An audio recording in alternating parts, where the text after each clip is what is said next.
Well, it got quiet in here, so I guess that's my cue to start, but we're early, so.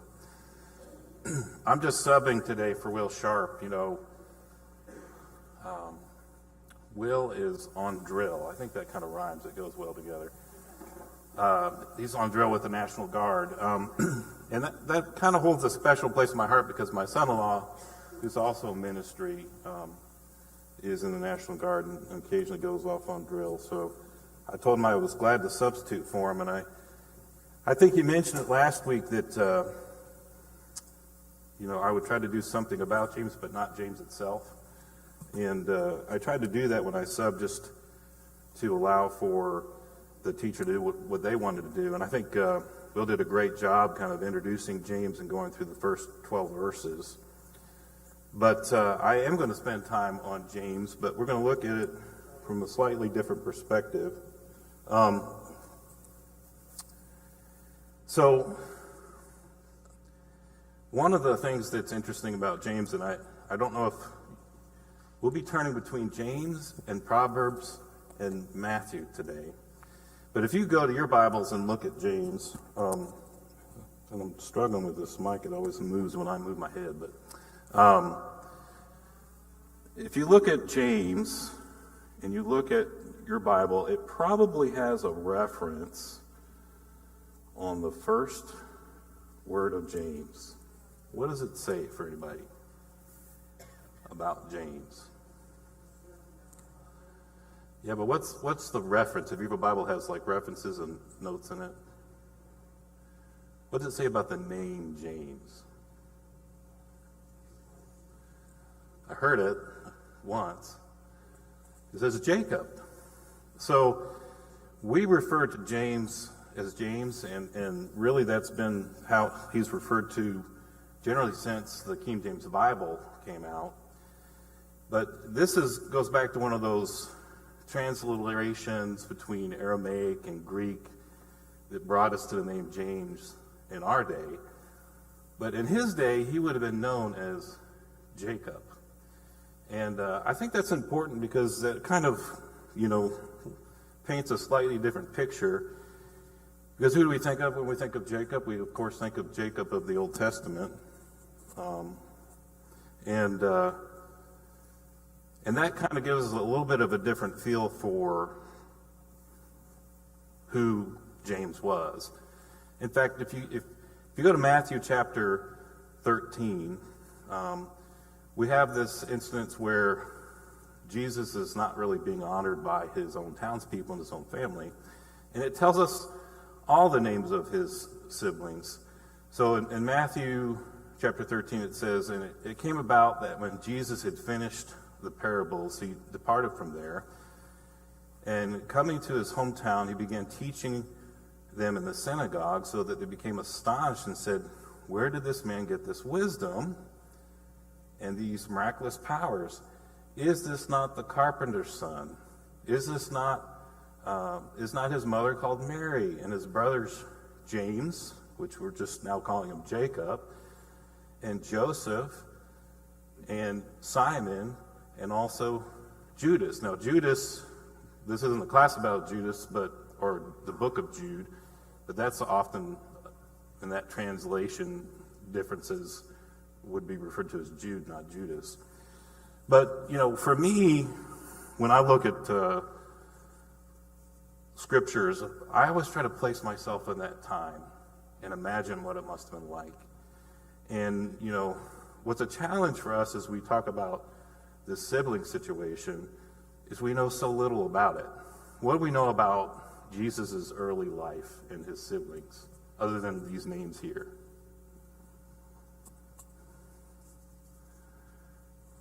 What do we know?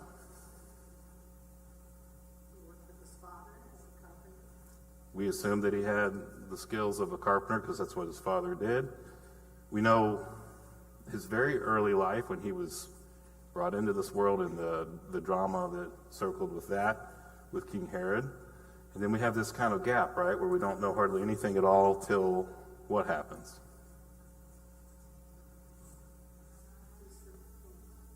He goes to earlier than that, he goes to the temple, right? And at quite a young age, he's showing this ability to teach, and his parents are a little frustrated with him, and so on. So we know very little, and I think, but, as we go through our experience with siblings and brothers and sisters, in today's day and age, occasionally you'll come across an interview of not the person that's famous, but their sibling. And what do they kind of ask them in those interviews? What was it like to grow up with so-and-so? What were they like? Was your house any different? And, what's usually the outcome of that conversation? Oh, things were pretty normal, right? There was nothing really totally, off the wall. And so all of us, have had, if we have brothers and sisters, or we're just at least aware of this kind of sibling experience. And I just want to imagine, if you will, although we don't know, I'm going to mention just several things about a sibling experience, and just imagine what it might have been like for Jacob or James and Jesus. There were positive experiences. In a family, there's often a sense of shared humor, or a sense of play, or emotional support, or mutual protection. My older sister was about 5 years older, and she was a tomboy, and she many times would rescue her younger siblings. You kind of wonder if any of those dynamics happen. Sometimes there's negative things that happen in a family, whether it's rivalry or competition or jealousy or a conflict or an argument or some kind of estrangement that we see as siblings. There's different childhood experiences where the relationship with parents is sometimes different between parents and children. It's like parental favoritism, different parenting styles, unique interpretations of the same events. But as a family, you also have this kind of shared experiences. So you have shared history, shared memories, support in times of need when things are difficult. You may develop close bonds and affections in that sibling experience. At different ages can play a part, so depending how old people are, we can kind of infer to some degree that James or Jacob was the next brother in the line from Jesus. Obviously, they're half brothers, half sisters. Personalities, family dynamics can all play a part. So these experiences certainly happened in Jesus' family, and we don't really know what happened there. It's interesting to think about, but we just don't know. But we do know a few things, and Will talked about this last week, that his family struggled with understanding who he was. Now, the language kind of indicates that they were not believers, but we really don't know at what level that really meant. Because before Jesus' death and resurrection, who really understood who he was? Nobody. Even his disciples who were following and teaching with him really struggled with who he was. So there are two things, though, about James that we can kind of tell that I think are helpful to us, because James obviously grew up in what would have been a Jewish home of that day. The names of his siblings indicate that was exceedingly important to them, since they're all mainly named names that we're familiar with from the Old Testament. He would have been taught a similar fashion to what Jesus was taught. And we have from, some outside references, a few ideas about James that obviously we know he was very prominent in the church in Jerusalem. But one kind of anecdotal thing was that he was said to have had camel knees because he prayed so much. And that was something he was probably one of the earliest persons attributed to that idea of someone who was so prayerful that their knees actually would change, like a carpenter or someone who lays carpet might have knees that look very different. But there's a couple of things I think we can see from James, because in essence, the book of James and why we love it so much is that it's almost the Proverbs of the New Testament. James is giving us a collection of Christian living principles in rapid succession.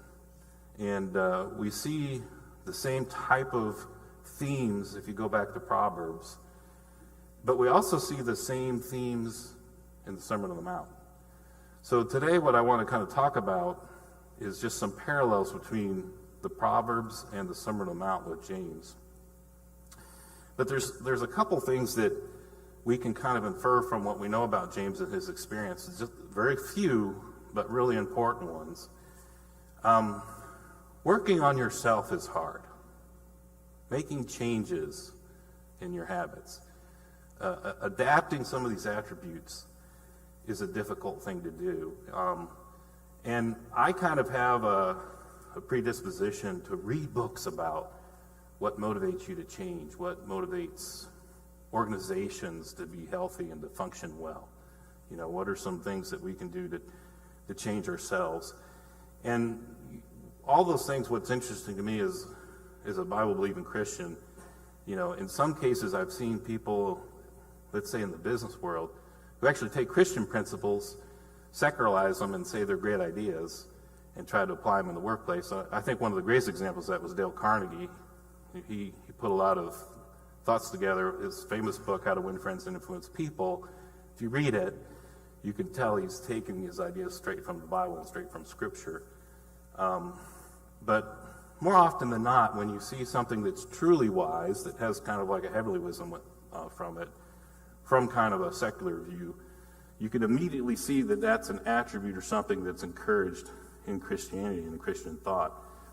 And around this idea of working on self is hard, one thing that we know about James is that he was able to make that change from being confused about who Jesus was, not being fully engaged in who Jesus was, and later to become this prominent figure in the Jerusalem church. And that tells us that he had kind of the ability to grow and to change. And as we look at books like James, I think that's part of the challenge, is to look at it from the idea of being a growth opportunity, that we haven't arrived at all these things. In fact, one of the things James points out in his book is that no man can tame the tongue. Have any of us actually ever completely tamed our tongues?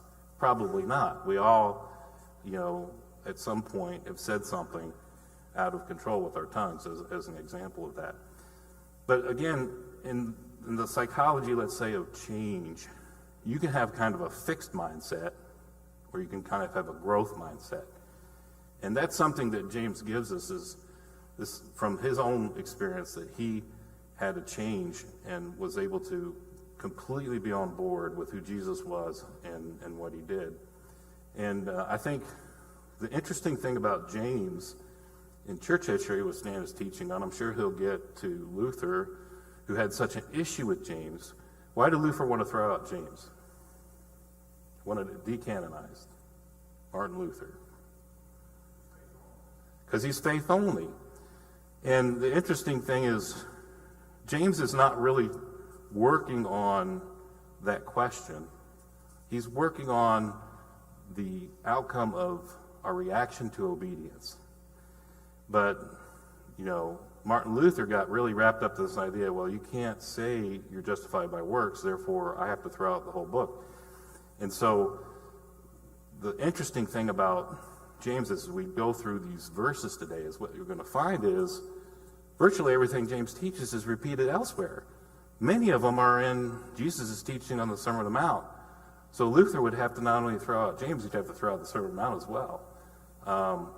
But I just want to comment on that. We see in James this attribute of the growth mindset. And so if you look at this call to work from the perspective of I'm growing in out of being a Christian rather than somehow the reverse, because the other thing I think he helps us, especially in James chapter 1 in the first verse, is the other mindset he has is he has an identity mindset rather than an outcome mindset. And that was kind of the type of Martin Luther when he looked at James, is that he thought that somehow the works that James is describing was a effort to say it's works-based reward. But that's not the case. So James also gives us this great example of identity, because who does he identify himself as at the beginning of the book? A bondservant. What could he have said? I'm the brother of Jesus. You know, he could have kind of used that relationship to kind of endorse himself and give himself credibility, but instead he identifies himself as, you know, I'm a servant of God and I'm a servant of Jesus. And so he has that mindset. And so the whole book of James starts off with James saying, hey, my allegiance is to Christ. That's who I am. So if you think about that, both the growth and identity as a mindset, when we're challenged with these Christian living principles, if you are doing them from a standpoint of I've arrived, my salvation is secure, I no longer need to work on these things, that's a fixed mindset, that's a mistake. If you do it from the growth mindset and say, hey, I'm going to be constantly working on these attributes of Christian living. And then the second part of that is, if I approach the things that James is asking us to do from the standpoint of outcome, then I'm trying to apply to it kind of the principles of the old law, that it's a perfecting the law mentality. If I simply do these things, then I'll receive my reward. Rather than, you know, it being something that comes from the outpouring of our identity to say, I am a Christian. I'm a bondservant of Christ. You know, it's difficult for us to say this outside of these walls, but if you were to walk up to every person you met and said, hi, I'm Tim, I'm a bondservant of Christ, would that change the tone of the conversation you had?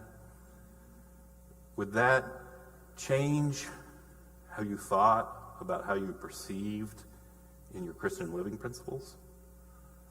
I mean, would it affect your mindset as to whether or not I was going to be challenged with my tongue, or challenged with partiality, or challenged with being rejoicing when there's trials? It does. So those two things I think are great attributes that we can just perceive from James.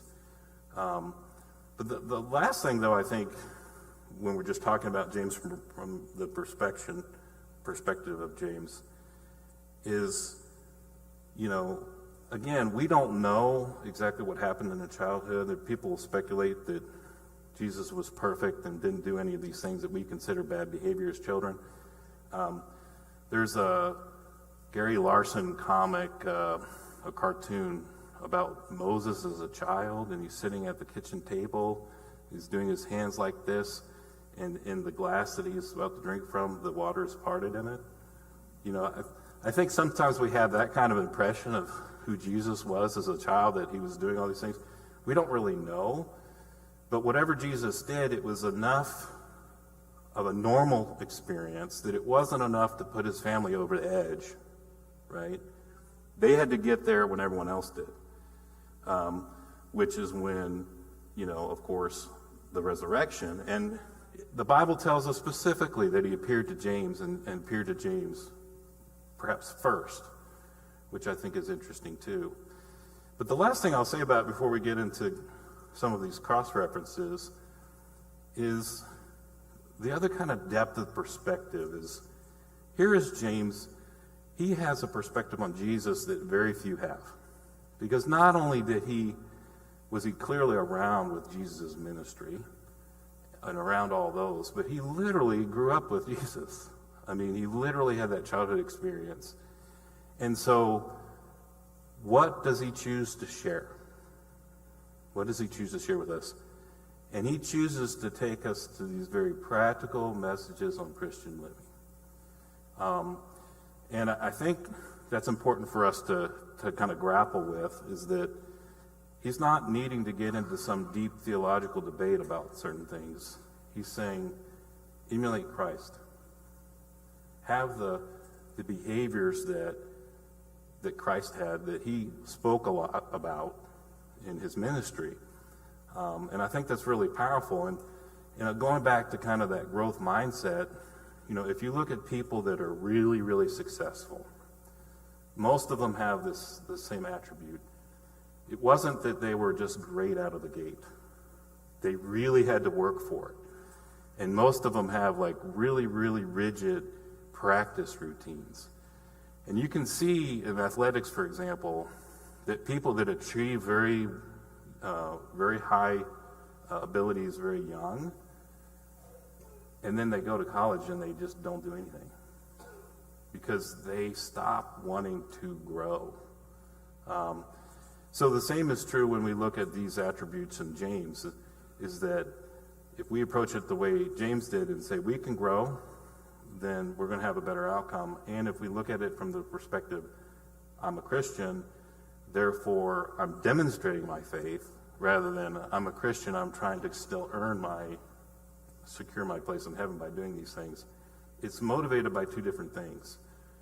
So let's first kind of talk about Proverbs. And what's interesting, when we think of James as kind of maybe bringing with him, because he does actually quote Proverbs once, he kind of bridges the Old Testament wisdom teachings and the New Testament wisdom teachings in the book of James. And we think a little bit differently about that when we think of calling him Jacob rather than James. So it'd be interesting if I actually had my slides are just black and white. They're not interesting. We didn't put them up, but I put Jacob in the name of James a lot just to kind of throw everybody, just to kind of get us thinking about calling him Jacob, because what are some things maybe from, sometimes we attribute some attributes to what we named our children, that they actually end up reflecting in some way the person that we named if we used a Bible name for him. With my son Noah, he's maybe taking on some attributes of Noah from the Bible. That is a difficult name, though, I will tell you that, because it starts with no. And when a child's young and they hear no and Noah, it gets really confusing, by the way. I think some other people could probably relate to that. But anyway, one attribute of Jacob is that he wrestled with God, right? We have that kind of strange situation where his hip is dislocated and things like that. Well, James, the brother of Jesus, maybe actually wrestled with God, if you think about it. So I just thought that was an interesting thought. But, James's epistle, it's a practical epistle. It echoes Proverbs in a few different themes: wisdom, righteousness, humility. And we're going to look at those first. And so here are some things that you can go through the Proverbs and read it and kind of compare it to James and find probably 20 of these. I'm just going to mention 7. And I'm going to just reference the verse and I'll just read it for you here. And then when we get to the Matthew one, we'll flip together. But here's some things you hear in Proverbs that you'll recognize in James immediately: control of temper, sin of partiality, the power of the tongue, the fruit of righteousness, the need for humility, to not be thinking about the future as much, and the conditions of effective prayer. So we find those same kind of things in the book of Proverbs. So James 1:19, be slow to wrath. Proverbs 15:1, a slow answer turneth away wrath. So that's almost word for word. Proverbs 14:29, he that is slow to wrath is of great understanding. So we see that kind of wisdom aspect there. The sin of partiality, that's a big theme in James early on in chapter 2. Proverbs 28:21, have no respect to persons, it is not good. And we see that theme in more places in Proverbs than just that. The power of the tongue. The tongue is a consuming fire and a world of iniquity. So Proverbs 16:27, in his lips there is a burning fire. Proverbs 18:21, death and life are in the power of the tongue. The fruit of righteousness, James chapter 3 and verse 18. The fruit of righteousness is sown in peace. Proverbs 11:18. To him that soweth righteousness shall be a sure reward. And you could literally do about 20 or 30 of these just on any of these, but I just did one. A need for humility. James chapter 4 and verse 6. God resisteth the proud, but giveth grace to the humble. That's a direct quote of Proverbs 3:34.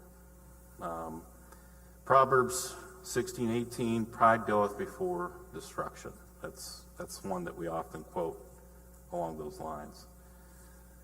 Probably one of the most famous sections of James is James 4 verses 13 through 14. You know, this idea that you don't know what tomorrow will bring. Of course, we see that in Proverbs. Boast not thyself on tomorrow, Proverbs 27 and verse 1. And then the conditions of effective prayer. It's also a very well-known passage in James about the effective fervent prayer of a righteous man availeth much. And then in Proverbs 15:29, the Lord heareth the prayers of the righteous. So we see over and over again these parallels in Proverbs, and that James kind of reads like that. But now I want to spend kind of the rest of our time looking at Matthew. So if you want to mark in your Bible Matthew or James, and we're just going to kind of flip back and forth. And Will's going to go through verse by verse in James. So if we talk a little bit more about these, we'll talk about the parallel passage a little bit more. So James starts off instantly knowing we're going to be challenged, because the first thing he talks about is joy and trial. So if we go to, I'm going to mark Matthew here and turn to James, but in James chapter 1 verse 2, he says, consider it all joy when you go through various trials. And the parallel is Matthew chapter 5 and verse 10 and 12, 10 through 12. So blessed are those who have been persecuted for righteousness' sake, for theirs is the kingdom of heaven. Blessed are you when men cast insults at you and persecute you and say all kinds of evil against you falsely on account of me. Rejoice and be glad, for your reward is in heaven is great, for so they persecuted the prophets who were before you.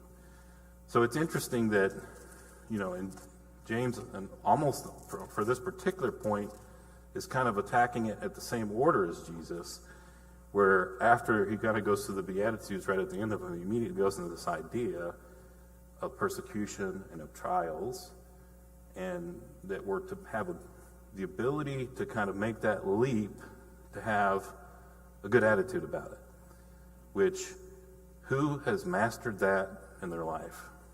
You know, it would be hard to say that any of us have, but we certainly attempt to have that attitude when things happen to us.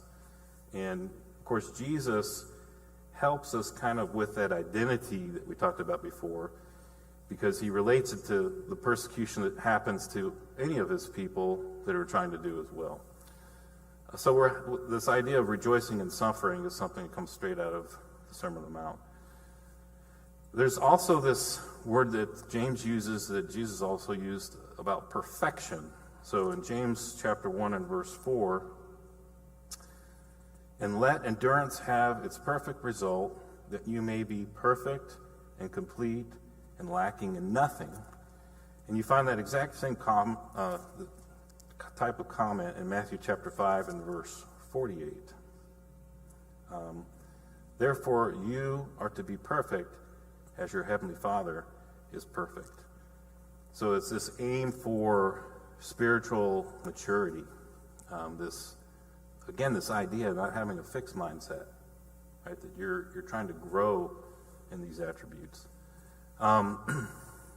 This concept of, really it's kind of a prayer aspect, but it's this idea of asking God. So if you go to James chapter 5, or chapter 1 verse 5, it says, but if any of you lacks wisdom, let him ask God, who gives to all men generously without reproach, and it will be given to him. So this idea of asking we see repeated in Matthew as well. chapter 7, verses 7 through 11. Ask and it will be given to you. Seek and you will find. Knock and the door shall be opened to you. For everyone who asks receiveth, and he who seeks finds. Knock and the door shall be opened to you is something that we instantly recognize.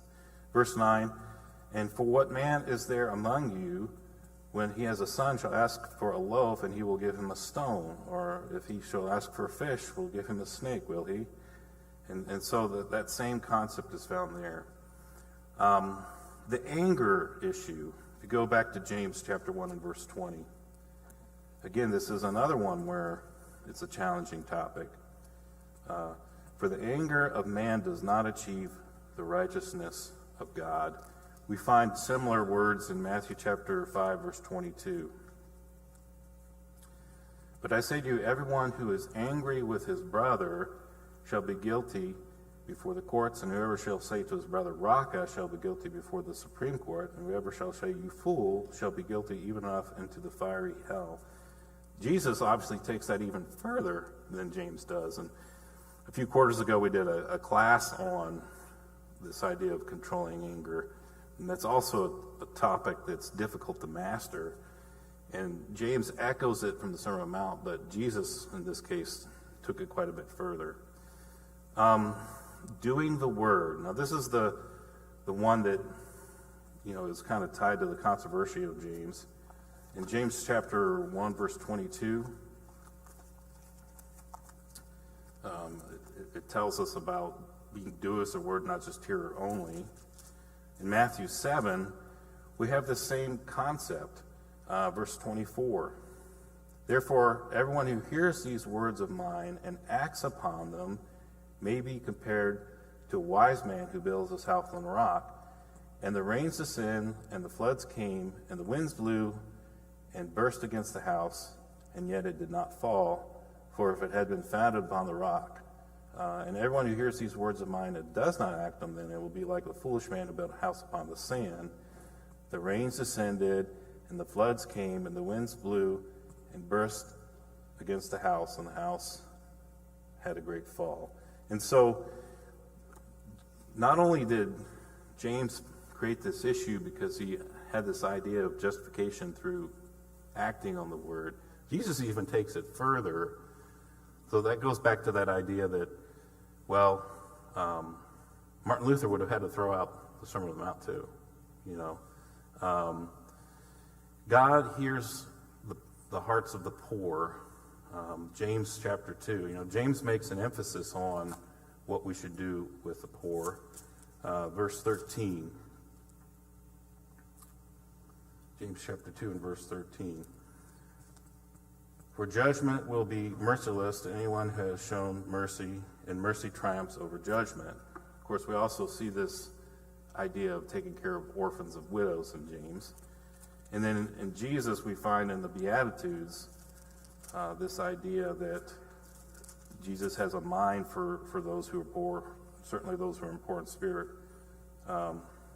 So in verse 3, blessed are the poor in spirit, for theirs is the kingdom of heaven.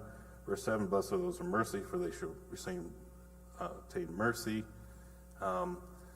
This idea of being merciful towards others and towards the poor. Peacemaking. Let's look at James chapter 3. I keep on taking my mark out. I think once I've turned there, I'm done. I need those little sticky notes like Dan does.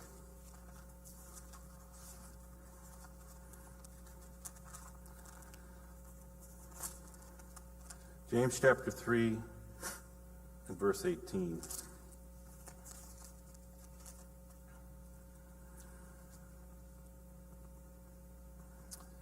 And the seed that was, I think I'm on the right one, just a second. James 3:18. Peacemaking. And the seed whose fruit is righteous is sown in peace by those who make peace. So there's that comment on peacemaking, and then Jesus in the Sermon on the Mount, the Beatitudes, blessed are the peacemakers. Humility. James chapter 4, verses 9 and 10.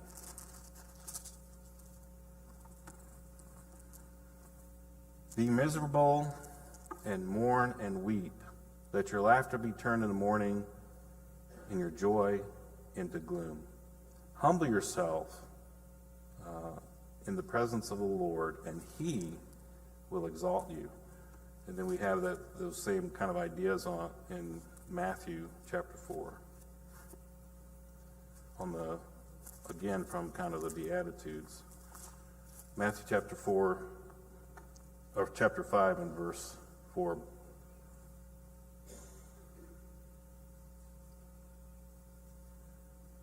Blessed are those who mourn, for they shall be comforted. Friendship with the world. Let's look at Matthew 6, since we're already in Matthew, and verse 24. No one can serve two masters, for he'll either hate one or love the other, or he will hold up one and despise the other. You cannot serve both God and mammon. And then a similar idea in Matthew chapter 4 in James chapter 4 and verse 4. You adulteresses, do you not know that friendship with the world is hostility towards God? Therefore, the one who wishes to be a friend of the world makes himself an enemy of God. The next one is avoiding being judgmental. So we're in James. We'll look at James 4, verses 11 and 12. Do not speak against one another, brethren. He who speaks against his brother or judges his brother speaks against the law and judges the law. But if you judge the law, you are not a doer of the law, but a judge of it. And then back from the Sermon on the Mount, Matthew chapter 7, verses 1 through 5, there's a rather long section here. Do not judge lest you be judged, for in the way in which you judge, you will be judged, and by your standard of measure it will be measured to you. Why do you look at the speck that is in your brother's eye, and do not notice the log that is in your eye? Or how can you say to your brother, let me take the speck out of your eye, and behold, the log is in your own eye? You hypocrite, first take the log out of your own eye, and then you will clearly see the speck and take it out of your brother's eye. And so there's a longer section here on avoiding judging others. Trusting God in terms of tomorrow. We're in Matthew, so there's a long section on this. Matthew chapter 6 and verse 34.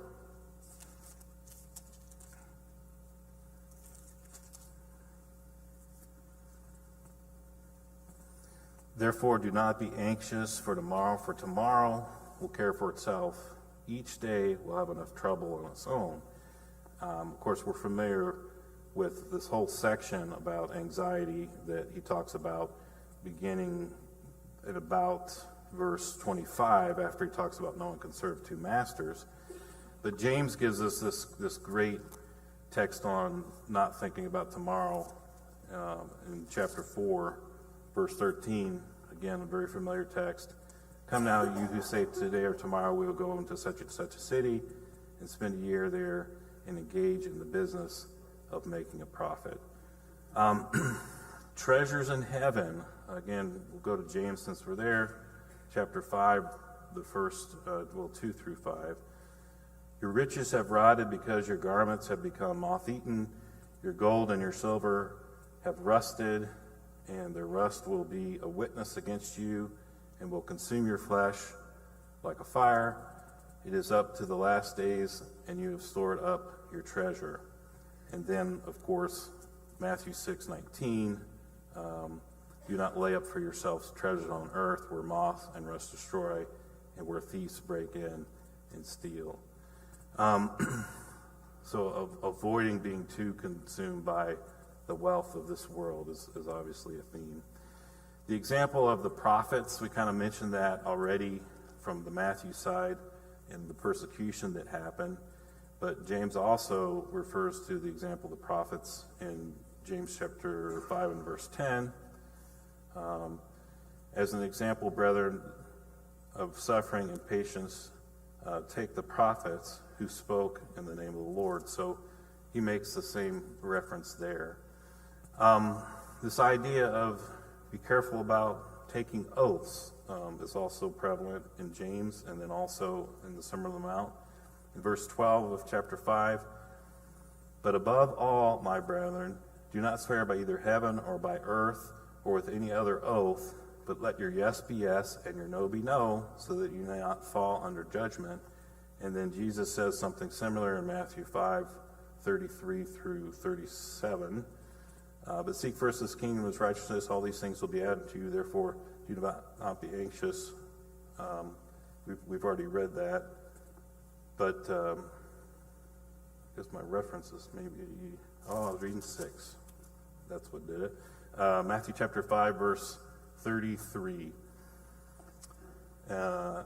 And you have heard that the ancients were told, you shall not make a false vow, but shall fulfill your vows to the Lord. But I say to you, make no oath at all, either by heaven, for it is the throne of God, or by earth, as it is the footstool of his feet, or by Jerusalem, for it is the city of great kings. No, nor shall you make an oath by your head, or you cannot make a vow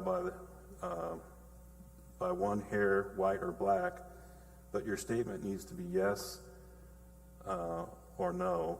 Anything else is beyond these as well. So we see that exact same theme again from James to Matthew. So I know that's a little bit of a lot of jumping back and forth, but I think you can see that the emphasis of James in these principles that he's putting out to us, they're not controversial from a scriptural standpoint, right? Because all of them are repeated by either Jesus, in some cases they're proverbial thoughts.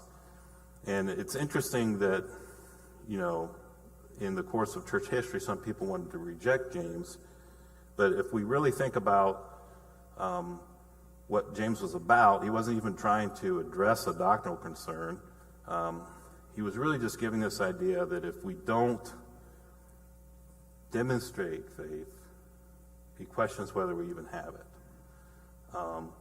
And I think, again, the purpose of what I kind of went through today was to kind of implant in our minds this idea that here's James, or Jacob, who had all these experiences with Jesus, and he didn't get too wrapped up in trying to present you these deep knowledge things. In our Bible classes, one of the challenges Eric and I have is to try to make Bible classes that have an interesting level of interest so we get good dispersion of the classes. So this morning there are about 90 people in here. There are about 90 people in a class on the Holy Spirit and 90 people on the class on church history, which in all the years I've done the adult education, it's never been so even as it is now. But that's one of the things, people come up to us and say, you made it really hard to figure out which class to go to, and unfortunately that makes me feel like I'm doing my job right, if we make that offering hard. But it's also an effort to try to kind of balance out the classes. But what's interesting is, one might say a study of the Holy Spirit, that's a difficult study. Or one might say that a study of church history, that's a difficult study. But in reality, when you think about it, James is not so hard to study, but it sure is hard to do. It sure is hard to do. And I think that's kind of the whole point. And we can look at it from the perspective of it browbeats us and steps on our toes. And fairly, right? Whether it's rejoicing through trial, whether it's showing partiality, whether we worry too much about the future, he gets right into it with all of us. But you notice that that's what he thought was important to share, was those kind of simple teachings of Jesus. And I really feel like if you could just get one chapter of the Sermon on the Mount down, you'd be doing pretty good. And I think James is kind of the same way.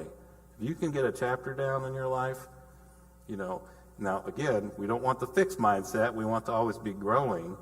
But that's kind of the point. And I hope that today, in the time we've had class together, that I've kind of helped broaden our minds and perspective on who James was, although we don't know a lot about what their childhood experience was. We can speculate that he had a different perspective, and we can relate to that. And the fact that he of all people might have had some ability to use that special relationship to benefit himself, or to not have a healthy mindset towards Christ.